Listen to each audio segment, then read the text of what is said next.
Le trou, il est tellement profond à Madrid qu'encore une fois, ça veut ramener le ZZ pour sauver la situation. On est tout juste en novembre et Xabi Alonso pourrait déjà être licencié. Une réunion d'urgence serait prévue ce jeudi pour discuter de l'avenir de Xabi Alonso parce que des cadres du groupe exprimeraient des inquiétudes sur la tactique, affirmant qu'elle nuit aux performances de l'équipe. Certains joueurs appellent à un retour de Zinedine Zidane sur le banc madrilène. Et il faut savoir que la source de cette information est la même source qui a annoncé la réunion d'urgence à Liverpool il y a quelques jours. Arne Slot, il a gagné la PL la saison passée, mais il a quand même perdu 50 matchs cette saison avant de lancer la réunion d'urgence. Xabi Alonso, il a juste réalisé 3 matchs nuls de suite en Liga, ça veut déjà l'éliminer. Une des légendes du club qui a joué sous les ordres des meilleurs coachs de cette planète et surtout un joueur qui a évolué avec les meilleurs joueurs de l'histoire du football et de l'histoire de Madrid. Pensez qu'il faut ramener Zidane pour sauver cette équipe, je vous le dis cash les gars, c'est se mettre un doigt dans le cul. Sur cette photo, il fait un câlin à l'homme qui a vraiment tué le Real Madrid avec son départ. Pensez pas que ramener Zidane parce que c'est une figure emblématique du football, ça va changer quelque chose. Ancelotti, il a gagné la Ligue des Champions avec Madrid, malgré tout la saison dernière, on puait la merde. Et si on veut pas laisser le temps à Xabi Alonso de faire opérer sa magie, malheureusement on pourrait encore réaliser une saison blanche. Et en plus de ça, Zidane il va jamais revenir à Madrid.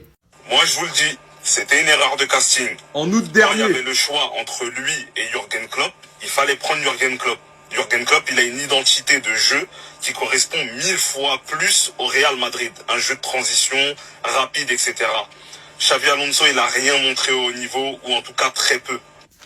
Réunion d'urgence prévue ce jeudi à Madrid concernant l'avenir de Xabi Alonso. Les amis, en août dernier, je vous disais que c'était pas un bon choix Xabi Alonso. C'est pas remettre en question l'homme. Il a fait du bon travail avec Leverkusen, etc.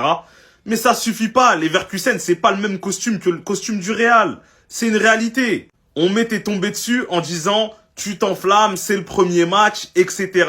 Les gars, il faut regarder les choses en face.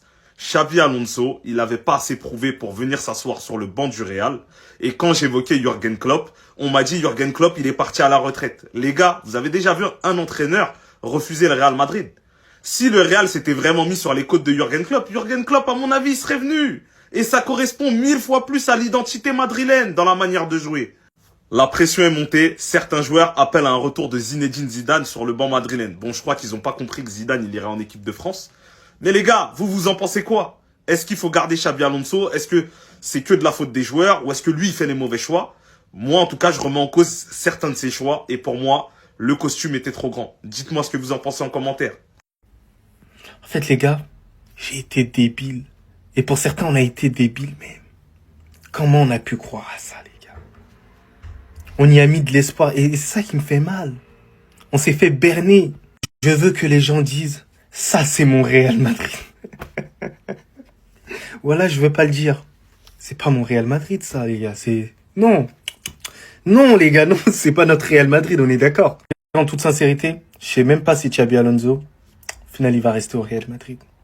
Je pense qu'au final, Florentino Pérez, il en aura marre. Il verra que les résultats, ils ne suivent pas. Parce que Xabi Alonso, la difficulté qu'il a, c'est de prendre des décisions fermes. De blesser les égos. Or, tu joues au Real Madrid, enfin, t'es entraîneur du Real Madrid et tu dois prendre certaines décisions. Bellingham, il est pas content, tu le fais sortir. Si son placement, il est pas bon, tu le fais sortir. Quitte à le froisser, quitte à te mettre en conflit contre lui. Parce qu'au final, c'est soit lui, soit toi. Si c'est pas bien exécuté, ça baise le Real Madrid et ça te baise aussi. Tu seras le premier à quitter le Real Madrid si ça ne va pas. Après, je dis pas de mettre Bellingham sur le banc, mais c'est un exemple, la famille. Voilà. Tout autre joueur qui ne respecte pas les conseils de Xabi Alonso, qu'il le mette sur le banc. Voilà, mais il est malheureusement trop fébrile pour l'instant, j'arrive pas à comprendre pourquoi. Mais sinon, ouais, c'est à toi. Moi, en tout cas, bien, alhamdoulilah. Aujourd'hui, vous avez le culot de venir nous dire à nous, ouais, Bellingham, Vinicius, Mbappé, ça fonctionne pas, etc. Ils sont pas compatibles. Genre, vous avez vraiment le culot, vous nous regardez à nous, Madridistas, et vous nous dites ça. Parce que je vais me répéter encore une fois. Vinicius, Bellingham, il n'y avait pas de problème. Ils étaient compatibles, de fou malade.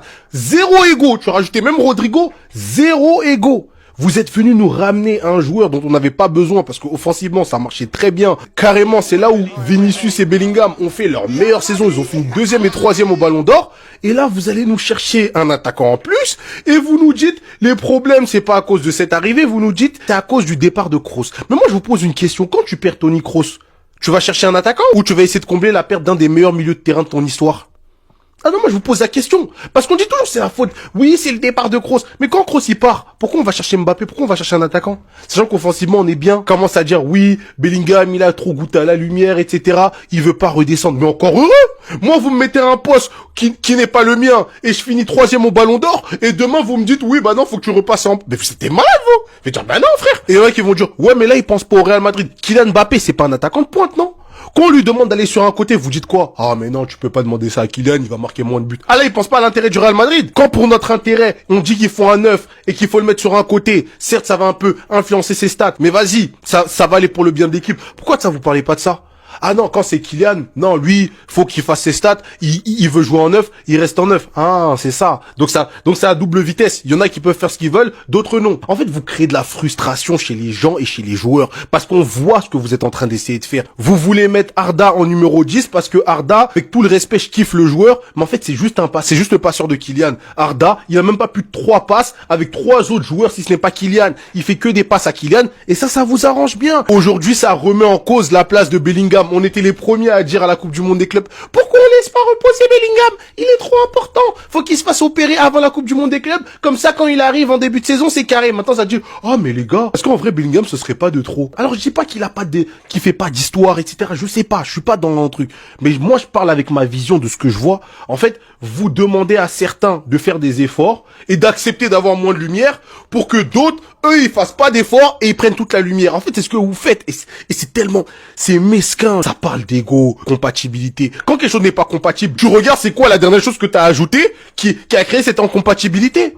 C'est actuellement chaud au Real Madrid. Voici toutes les informations importantes concernant Madrid. Pour ne rien manquer, likez, abonnez-vous, partagez la vidéo les gars. Surtout n'hésitez pas à commenter, let's go. Selon le journaliste Pepe Alvarez, Zidane est la seule option du Real Madrid si le club devait changer d'entraîneur en cours de saison. Mais selon le média Diario As, le Real Madrid fait toujours confiance en Xabi Alonso, mais il attend une réaction. Et selon le média The Athletic FC, il y a des joueurs au Real Madrid qui ne sont toujours pas convaincus par Xabi Alonso et d'autres qui pensent qu'il n'est pas le principal problème du Real Madrid. Donc le match de ce mercredi face à l'Athletic Bilbao sera crucial en termes d'avenir du Real Madrid sous Xabi Alonso. Et selon Mario Cortegana, une source qui était à Valdebebas tous les jours la saison dernière a affirmé Xabi Alonso n'est pas le problème. Mbappé, Vinicius et Jude Bellingham ne sont pas compatibles. C'est impossible de construire une équipe équilibrée avec ces trois-là. Et comme ces trois-là ne sont pas compatibles, Vinicius va peut-être se casser les gars. Donc selon plusieurs sources, les agents de Vinicius iront en Arabie Saoudite en février 2026 pour négocier avec les clubs saoudiens. Aucune autre information n'a filtré sur cette rencontre. Et Raphaël Varane, ex-joueur du Real Madrid, a commenté la situation compliquée que vit son club. Il a affirmé « Il ne faut jamais considérer le Real Madrid comme mort. Il reste des mois. Les titres se gagnent en fin de saison. » Et d'après le très fiable Fabrizio Romano, le grand rêve de Nico Paz est de revenir au Real Madrid, même si beaucoup de top clubs le veulent. Et Raúl Asensio a fait son grand retour, donc il a fait son retour à l'entraînement et devrait être apte pour le déplacement à Bilbao mercredi. Et Rodrigo inquiète beaucoup au Real Madrid. Il n'a toujours pas marqué de but lors de ses 30 derniers matchs pour le Real Madrid. La plus longue série sans but de l'histoire du Real Madrid. Et selon le média Plechigo, le Real Madrid a envoyé des recruteurs observer Nathaniel Brown lors de ses récents matchs contre Cologne et l'Atalanta. Il figure sur la liste des joueurs présélectionnés par le club pour l'été prochain. Les Madridistas, aujourd'hui j'ai envie de réagir à une vidéo du frère Moussa, une vidéo qu'il a postée il y a à peine 30 minutes, je crois 1 heure. Une vidéo que j'ai bien aimée d'ailleurs, où il donne son avis par rapport à ce qui se passe autour de Bellingham, Mbappé, Vinicius, tout ça. Il y a des points sur lesquels je suis d'accord et il y a d'autres où j'aimerais bien apporter un peu mon point de vue par rapport à tout ça. En fait, je vais rebondir un peu sur ce qu'il a dit. Et vous allez me dire ce que vous en pensez dans les commentaires. Par contre, je tiens à préciser les gars, il n'y a aucune animosité. Au contraire, c'est juste que j'ai vu la vidéo, il fallait que je rebondisse sur certains points. J'allais en parler, donc je me suis dit que j'en profitais. Et surtout, aucun manque de respect dans les commentaires. Je vous ai à l'œil. Bref, on enchaîne. Et vous nous dites ça. Parce que je vais me répéter encore une fois. Vinicius, Bellingham, il n'y avait pas de problème. Ils étaient compatibles de fou malade. Zéro ego. Tu as rajouté même Rodrigo. Zéro ego. Vous êtes... Jusque-là, ce qu'il a dit, c'est factuel, c'est véridique, c'est les faits. Il y a 2 ans à peine de ça, Vinicius, Rodrigo, Bellingham, ça s'entendait super bien. Mais ce qui m'intéresse, moi, c'est la suite. Et là, vous allez nous chercher un attaquant en plus et vous nous dites, les problèmes, c'est pas à cause de cette arrivée, vous nous dites, c'est à cause du départ de Kroos. Mais moi, je vous pose une question. Quand tu perds Toni Kroos, tu vas chercher un attaquant ou tu vas essayer de combler la perte d'un des meilleurs milieux de terrain de ton histoire? Ah non, moi je vous pose la question. Question qui est plutôt très intéressante et à laquelle je vais essayer de répondre. En tout cas, je vais donner mon point de vue. Alors moi, je vais faire partie de ceux qui vont te dire que Kylian Mbappé n'est pas le seul problème. Il fait partie du problème, mais ce n'est pas le seul problème. Et la question de savoir pourquoi quand Toni Kroos il part, on ne le remplace pas, je vais essayer de rappeler quelques faits. Déjà, Bellingham, pour ceux qui s'en rappellent, quand tu le recrutes et qu'il vient au Real Madrid, il vient en tant que milieu de terrain. Il ne vient pas en tant qu'attaquant. Et pour moi, personnellement, je pense que Bellingham, on le recrute au Real Madrid pour pallier à un futur départ de Toni Kroos. Comme par exemple, un Arda Güler, pour moi, tu le ramènes au Real Madrid, c'est pour potentiellement préparer un futur départ de Luka Modric. Parce que pour ceux qui s'en rappellent, Bellingham, quand il vient au Real Madrid, Toni Kroos ne sortait pas spécialement d'une saison XXL. Et donc, du coup, je pensais clairement que le Real Madrid préparait déjà l'après Toni Kroos. Donc, il ramène Bellingham en qualité de milieu de terrain. Maintenant, ce qui se passe, c'est quoi? Vu que Carlo Ancelotti n'a pas eu d'attaquant dès que Benzema il est parti et qu'il s'est retrouvé qu'avec quoi? Hendrick, je crois qu'il arrive à la même saison ou pas? Et avec Joselu, et c'est tout comme attaquant. Parce que le club savait qu'il y avait un Kylian Mbappé qui allait venir. Donc en attendant pour combler tout ça, il était obligé de bricoler comme d'habitude. Et bah qu'est-ce qu'il a fait? Il a mis Jude Bellingham sur le terrain et Jude Bellingham s'est réinventé ce rôle-là un peu de buteur. Donc il a joué un peu un rôle de faux 9, faux 10, c'était voilà. Mais bref, il a joué un poste que je n'avais jamais vu auparavant, sauf si c'est moi qui fais le fou. Et moi, dans tous les cas, le positionnement de Jude Bellingham, même quand ça allait bien, j'en parlais déjà. Pour ceux qui me connaissaient déjà depuis l'époque, j'en parlais déjà où je disais que dans le futur, ça peut poser problème. Parce qu'on savait consciemment que le 9 était réservé pour Kylian Mbappé. On aurait beau militer. Mais moi, j'avais toujours dit, Kylian n'est pas le premier 9 à qui je pense. Mais factuellement, on savait clairement, moi je voulais Harry Kane, mais factuellement, on savait clairement que Kylian allait venir. Donc ça, tu le sais. Tu sais que tu ramènes celui qui va t'apporter des buts. Donc, Bellingham qui a été recruté de base comme milieu de terrain pour être un peu la relève de Toni Kroos à sa façon à lui. Et Arda Güler un peu la relève de Arda Güler. Donc voilà, pour moi, c'est ça un peu le problème. Ce qui aurait dû être fait par le Real Madrid, c'est de mettre un 9 de transition. Si tu savais que tu ramenais Kylian Mbappé, tu mets un vrai 9 de transition. Tu fais jouer ce mec-là à son poste de base auquel il jouait à Dortmund. C'était un milieu de terrain qui faisait du dépassement de fonction. Mais là, au Real Madrid, carrément, il s'est réinventé un poste de limite presque 9 où il était pratiquement tout le temps dans la surface. Et donc, il s'est habitué à ce truc-là. Moi, c'est vraiment cette nuance-là que j'aimerais apporter. En tout cas, c'est mon analyse, c'est mon point de vue. Ce n'est peut-être pas forcément le bon point de vue ou la bonne analyse, mais c'est comme ça que moi, je vois le truc. Mais sinon, pour ceux qui veulent voir la vidéo du frérot Moussa en détail, allez voir. Hein. Vous avez la vidéo complète. Voilà, il donne son point de vue. Très intéressant d'ailleurs. Dites-moi ce que vous en pensez dans les commentaires et surtout pour ne rien louper, abonnez-vous. Hein.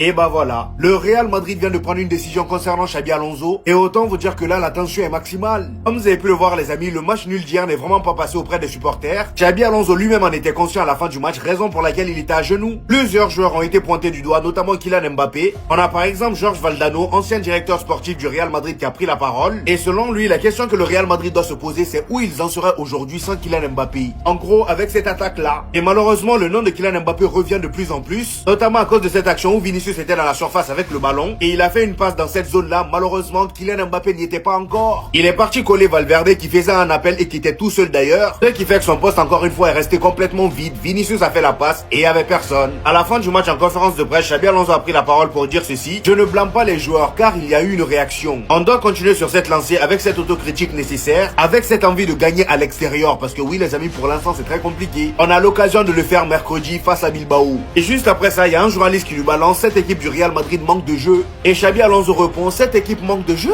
Oui, je dirais que nous manquons de longues séquences de domination offensive. Nous devons travailler là-dessus. Sauf que là, mon ami, on est en décembre. Depuis le mois de juillet, on attend, on voit rien. Malheureusement pour lui aujourd'hui, voici ce qu'on apprend. Une réunion d'urgence est prévue ce jeudi au Real Madrid concernant l'avenir de Xabi Alonso. 4 à 5 cadres du groupe exprimeraient des inquiétudes sur la tactique, affirmant qu'elle nuit aux performances de l'équipe. La pression est montée, certains joueurs appellent un retour de Zinedine Zidane sur le banc madrilène. Et bah voilà, là c'est tendu.